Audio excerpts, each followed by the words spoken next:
Hi there, Jack here. I thought it might be interesting to show you a bit of the making process behind the models in Judero. Everything in the game is from a real tactile object.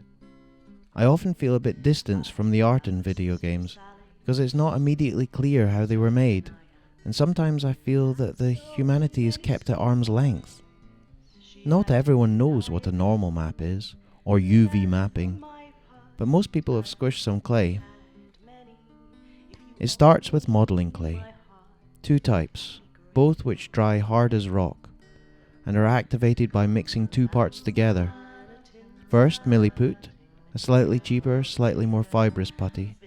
Then green stuff, a more plasticky two-part putty. Then, when both have been squished together to activate them, I mix it all together. I find this combo is tough and more workable. It can be smoothed nicely with water, and it's a bit cheaper than just using green stuff. You know, sometimes I know what I'm making. Sometimes I sort of know. Sometimes I just mess about and see what comes out. Either way, making stuff like this gives me more time to think of the other aspects of the scene. What context will this object go in? What will it have to say? What kind of music will go along with it? I paint the model using acrylic paints because it dries quickly. I prime the models with an airbrush, then slap on paint, building up layers of highlights. The most important part of the painting is to have a lot of contrast to make the models clear in the game. It's a bit like theatre makeup in this regard. Once the model is all painted and dry, it's time to animate. With this model, the articulation is done just with a softer plasticine-like clay.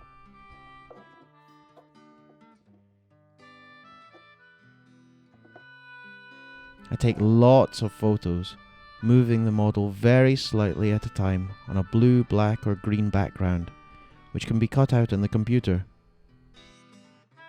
There must be thousands upon thousands of photos in the game. I don't really think about it. It's just magic to see the things come to life.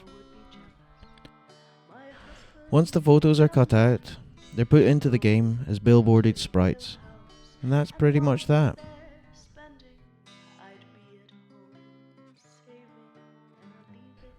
My studio is a humble affair. I have a wet table for all my models and messy makings. I share my studio with a guy who's never here. I don't know exactly what he does, but he has sacks and sacks and sacks of corn husks. Everything is made on a shoestring, and it might be a bit rudimentary to some, but I think it's awesome. It means things get made. My blue screen, for example, is just a bit of wood I painted blue and some blue bits of paper.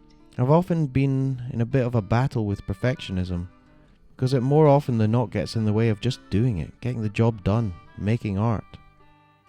Everything is a tactile, real object in the game. Some models use these ball joint things.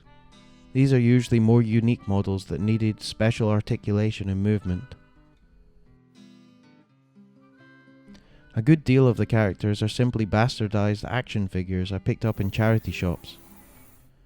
I give them new clothes and new faces, and job's a good 'un.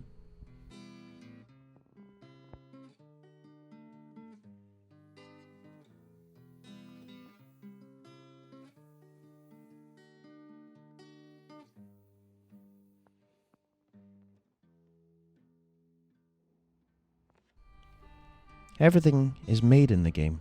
All the scenery, even the ground textures and VFX are made. I have drawers and drawers and drawers of joyful little oddities I either made or repurposed. It's truly been a joy to make it.